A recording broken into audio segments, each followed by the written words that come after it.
Shalom. First off, I want to start off by saying all praises, honor, and glory is due unto Yahweh, by Hashem Yahushai, by Hashem Kakadash. Double honors to the elders and apostles of Great Millstone, peace and mercy to the hopeful elect, preaching his word in truth and sincerity. And my brother Tazabon at Great Millstone, Arizona, Camp Well with another video to edify. And, in like fashion, the other brothers, when this news hit the feed, right? I was excited too, right? When this news hit the feed, because it's showing you that what we were taught by our elders and apostles, what brothers believe through faith and diligent search in the scriptures, these things are coming to pass, and everything else that all these other groups are coming up with, all that shit ain't doing nothing as far as prophecy comes. Right? As far as prophecy goes, all that stuff that these other camps and everything ain't pushing, they're pushing ain't doing nothing in these latter days. Right? You want to sit here and gain all this money in the world. Well, we're coming down to the time where you wanting to gain all this money. They're gonna, with a system, they're gonna switch how money works. Let me put this food down for these dogs, man. Oh, never mind. It's too hot. But everything that was written in the scripture, actually, you know what? Let me put it down. 1 second. Come on. To me. There you go. Go eat, boy.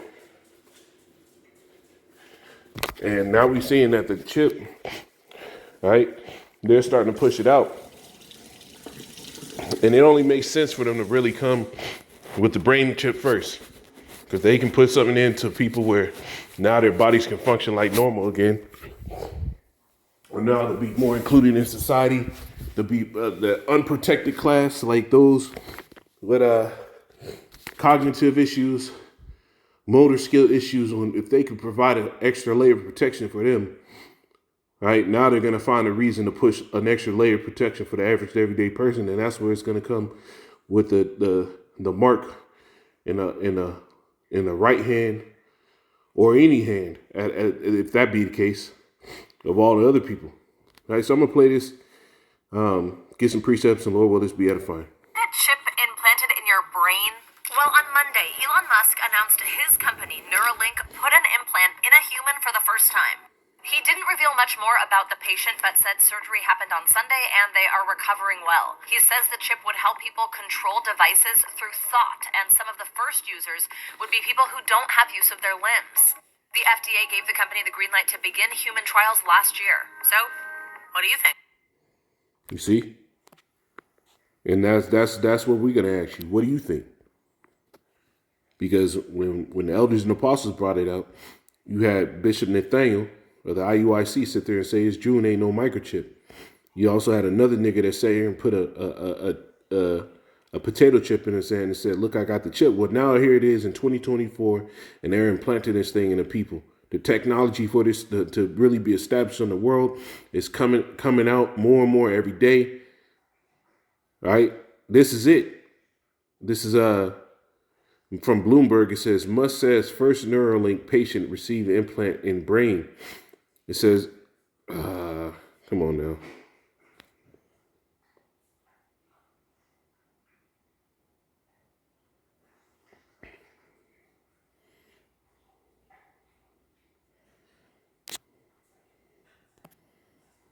Let me see if I get it. Yeah, here it says Elon Musk said at the first. Come on now. They're making you pay for everything now. 1 second. Yeah, here it is. This is from CNN. It says Elon Musk says his Neuralink startup has implanted a chip in his first human brain.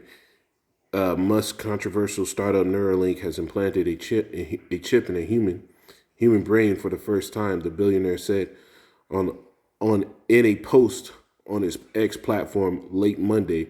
The operation took place on Sunday, and the patient was recovering well. He added, Musk's announcement could mark an important milestone in Neuralink's efforts to usher potential life-transforming technology out of the lab and into the real world.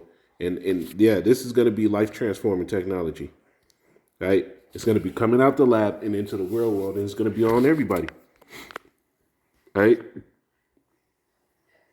Let me get this one. Get in Revelation, right? And this is, I actually want to pull it up in a blue letter. Because while you've heard the Jake knows that the mark of the beast is taught by Great Millstone as being the implantable microchip. But a lot of them, they don't have any understanding on why we say this. They think we just pull it up out of Esau's shit. And we come to these conclusions without any understanding, and we just speculating. Now, when you do a diligent search, you're going through these words, now you get more understanding. Remember, in the prologue for Sirach, let's get that. In the prologue for Sirach, it says right here, it says,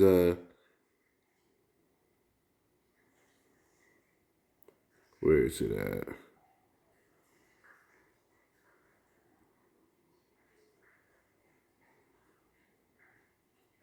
Yeah, here it is. Starting at the top of the page right there. It says, wherefore, let me entreat you to read it with favor and attention, and to pardon us wherein we may seem to come short of some words, which we have labored to interpret, for the same things uttered in Hebrew and translated into another tongue have not the same force in them.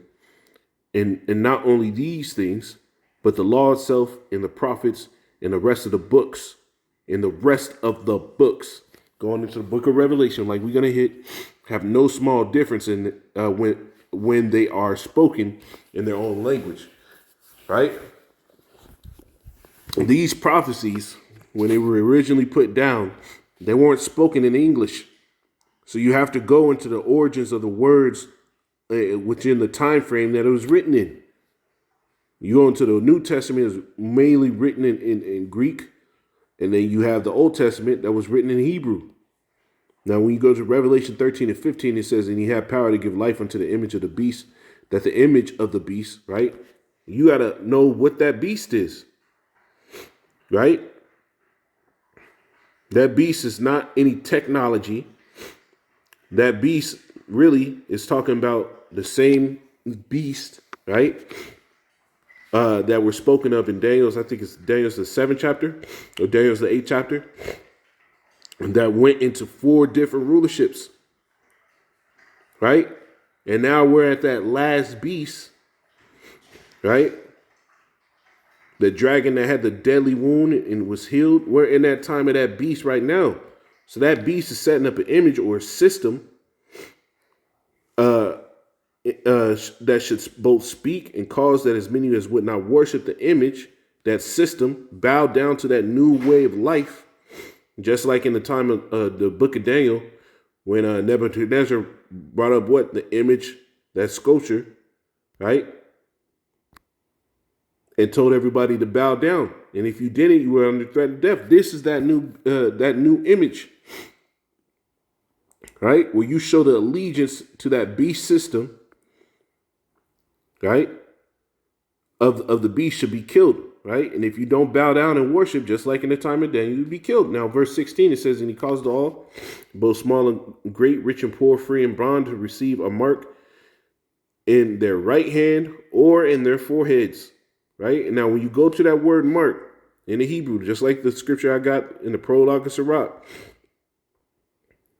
you go to that word mark, and these things have to be touched on all over again because there's men coming up. That word mark there in the Greek is the word charagma, right? And it means what? A stamp, an imprinted mark of the foreheads. There are many antichrists, so that's not right. It says the mark branded upon horses. This is a branding thing, carved, sculpture, graven work, and they're gonna carve you carve into you using what? Now, this word charagma is actually a compound word, and it has 2 different root words. If you look right here where it says transliteration, pronunciation, part of speech, root word, etymology. Now, you go to that root word right there. Go back one. And it says charax. It says of charasso, to sharpen to a point, a keen, through the idea of scratching. It says a palisade, a stake, or stake, a pale or stake, a palisade, right? And when you go into the old kingdom, right? Remember, the prophets, they use similitudes. See if I get that word similitude for you. So that word similitude, right? The quality or state of being similar to something. And you go to the scriptures, let's get that word similitude here.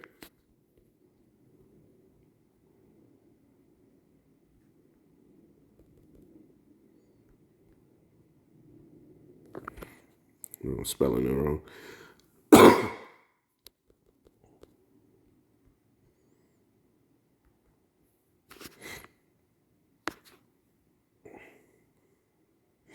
This is Hosea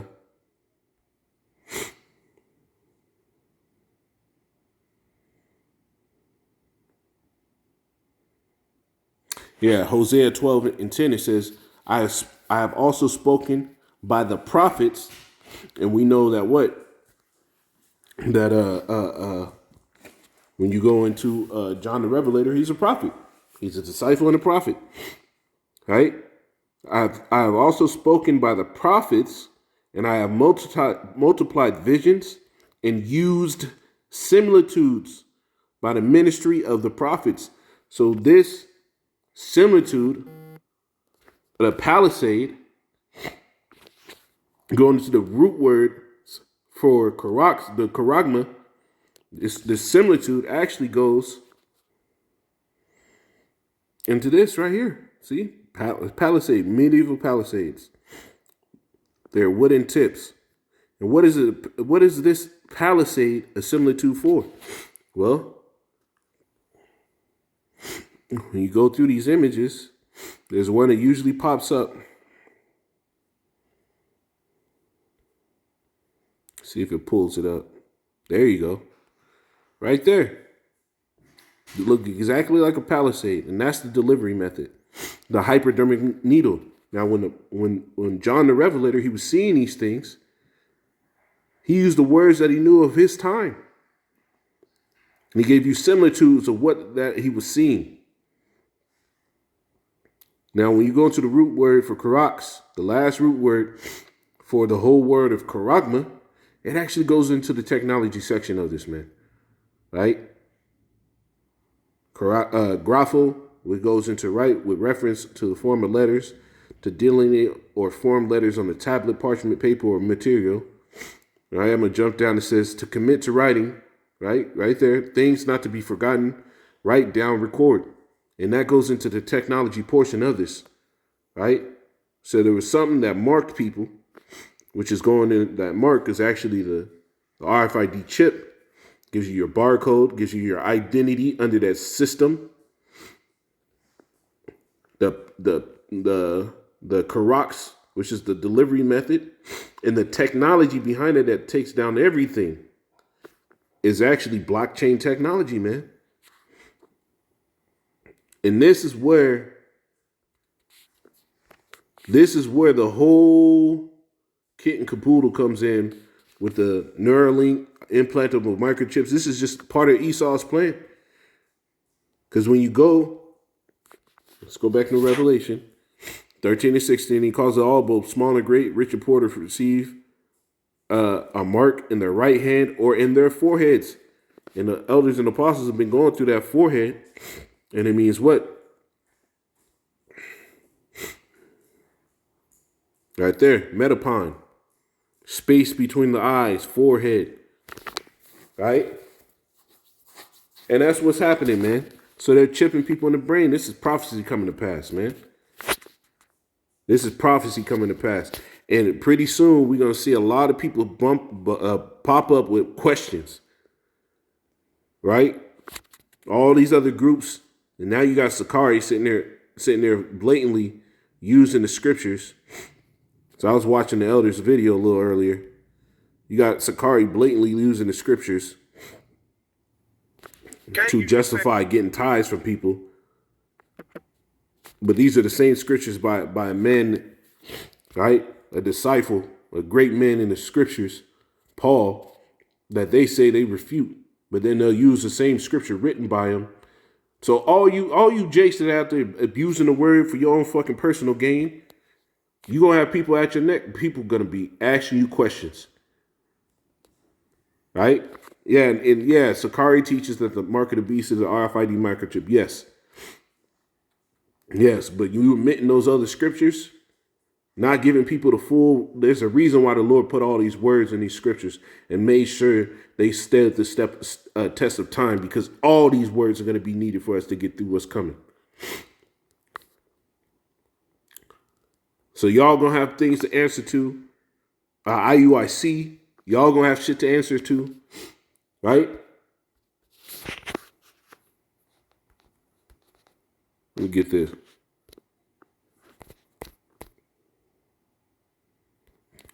And this is the time we are right now, right? This is Malachi 3:16. It says, "Then they that feared Yahweh spoke often one to another, and Yahweh hearkened and heard it."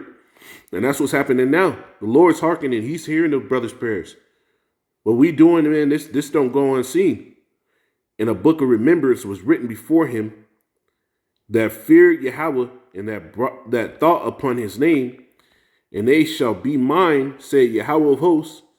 In that day, when I make up my jewels, I will spare them as a man spareth his own son that serveth him. And that's what the Lord's doing, man. The Lord's polishing us up. Right now, brothers are getting more and more deep in the scriptures. Right? Prophecies are coming to pass, man. We're finally getting our aha moment. Right? Verse 18, it says, "Then shall ye return and discern between the righteous and the wicked, between him that serveth the Most High and him that serveth him not." And really, this is the time where Jake should be in this mindset. Because as more and more of these prophecies come to pass like this, these big things, there's one or two groups that really go into it like that. And the number one is Great Millstone. So in these last days, you should be discerning. Oh, man, the stuff that they're saying is coming to pass. Right? But you got men that only desire to sit here and do how they feel and push what they want to push and not push what's needed. This is a needful job to break down these things, because let me get this, man. I think it's break her up.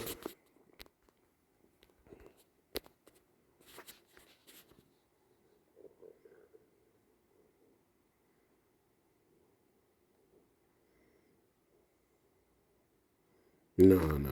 That's a different scripture I'm thinking of. Yeah, this is a different scripture I'm thinking of. Basically, the Esau is rolling out with his plans. And for him to push this out on a Sunday, right, with no previous acknowledgement to the public, hey, we have our first person that's going to take it. We're not putting them in the news. We want to let people know that this is a momentous time that we're going through with this procedure. We expect to hear good things. For him not to have an entire press conference beforehand shows that this devil's moving quick. So Lord willing to satisfy him, say, call Allah, Yahweh Hashem Yahushua B'Hashem Rakar Kadash. Hey, man, brothers, get ready to step in the fire. Shalom.